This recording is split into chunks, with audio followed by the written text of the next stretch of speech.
Bonjour à tous et bienvenue dans ce nouveau rendez-vous de 6000 chrono. Nous recevons aujourd'hui Camille Auget, bonjour. Bonjour. Camille Auget, vous êtes adjointe à l'emploi et à l'économie durable de la ville de Lyon. Si on vous a invité, c'est pour parler des Halles de Lyon Paul Bocuse. Les concessions ont été renouvelées. La ville de Lyon a appliqué une réglementation légale de 2017 pour mettre en concurrence les différentes concessions. Donc au final, j'allais dire, rien ne change quasiment. Alors, avant de répondre à votre question, j'aimerais simplement avoir une pensée pour René Richard, qui nous a quittés hier et qui est une figure emblématique des Halles Paul Bocuse, une figure emblématique de la gastronomie lyonnaise qui va beaucoup manquer à ses proches, à ses clients, mais aussi aux halles et aux commerçants. Voilà. Pour répondre à votre question, effectivement, c'est une obligation légale qu'on avait de remettre en concurrence les concessions. Donc on a simplement respecté la loi, en fait. Et puis ensuite, on a, avec les candidatures qu'on a reçues, composé un jury et puis statué sur l'ensemble des candidatures. Donc effectivement, une grande partie des commerçants restent en place et on s'en réjouit. Mais il y a aussi des nouveaux entrants. Il y a des nouveaux entrants. Je crois qu'il y en a 4 de nouveaux entrants. Il y a 5 nouveaux entrants. Oui, tout à fait. Oui, donc ça a été une discussion Ville de Lyon et commerçants, j'imagine, une discussion ensemble. Et il y avait effectivement un dossier à remplir sur lequel ils n'étaient peut-être pas très à l'aise, avec des critères que la Ville de Lyon a demandé de respecter, c'est ça? Alors, les commerçants étaient informés, mais par contre, il n'y a pas eu de discussion ensemble, puisque c'est une procédure légale, type marché public. Donc, au contraire, la Ville de Lyon se doit de garder ses distances avec ses candidats. Mais effectivement, il y avait un ensemble de critères qui étaient très clairs, qui ont été présentés, qui étaient dans le dossier, qui parlaient à la fois des valeurs de l'entreprise, de l'histoire, de la viabilité économique des projets, de la qualité des produits, et puis des projets aussi sur tout ce qui est durable, un peu sur la pérennité. Une partie, effectivement, des critères étaient là-dessus, mais pas la majorité. Le gros était aussi sur l'entreprise et les produits qu'elle propose.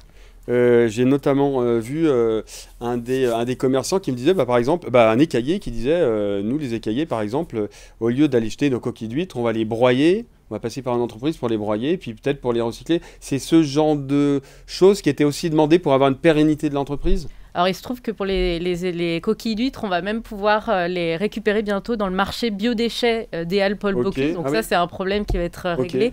Mais il y avait aussi la question, effectivement, des déchets, des emballages, la création des emballages par les commerçants, des modes de livraison, amont et aval.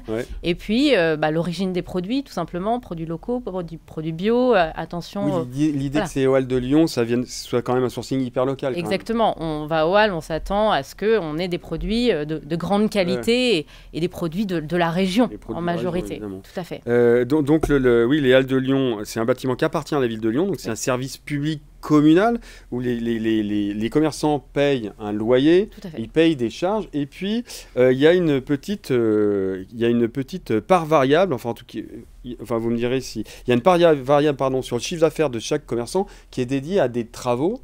Je crois que le bâtiment date début des années 70, c'est-à-dire que, est-ce que ces travaux-là, on a fait le renouvellement des concessions, est-ce que les travaux, ça va être la deuxième étape, j'allais dire, sur ces Halles de Lyon? Alors, pour préciser, tout ce que payent les commerçants, les loyers, les charges, c'est remis dans le budget des Halles et uniquement dans le budget des Halles.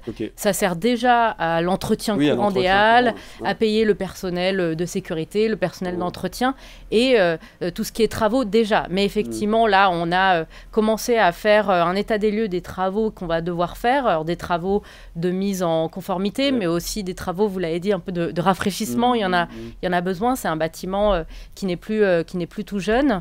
Et donc, effectivement, on a rajouté une part variable au montant fixe des loyers déjà existants. C'est une recommandation d'ailleurs de la CRC. De la Cour des comptes. Voilà, mais ça va nous permettre effectivement de pouvoir... ça va permettre aux commerçants en fait, de pouvoir payer ces travaux-là, puisque c'est un budget autonome, les Halles Paul Bocuse, et on sait que si on avait gardé juste les loyers fixes, ça n'aurait pas été suffisant.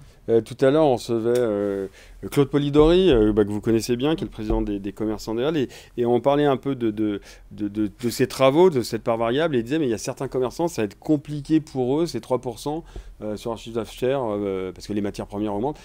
C'est quelque chose qui peut... Il va y avoir des discussions avec les commerçants là-dessus ou pas? Comment ça peut... Alors c'est quelque chose qui était présenté dans les dossiers, donc les commerçants ont fait leur prévisionnel, ont déposé leur dossier en toute connaissance de cause.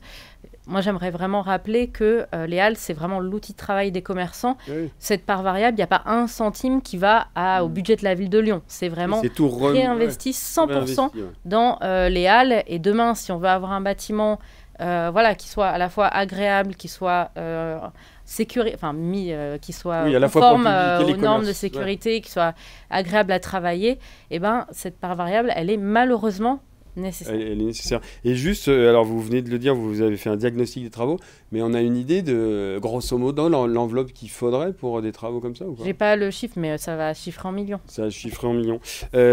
Ok, écoutez, l'émission termine. En tout cas, merci Camille Auget d'être venue sur ce plateau nous expliquer un peu ce renouvellement des Halles de Lyon. Vous voulez rajouter un mot? Je rajoute un mot. Il y a 3 concessions qui sont encore Voilà, et ça commence aujourd'hui pour 4 semaines pour les dépôts des candidatures. Il y a encore 3 repreneurs. Exactement, ouvert à tout commerce de bouche. Et tout commerce de bouche. Ok, en tout cas, c'est noté. Merci beaucoup.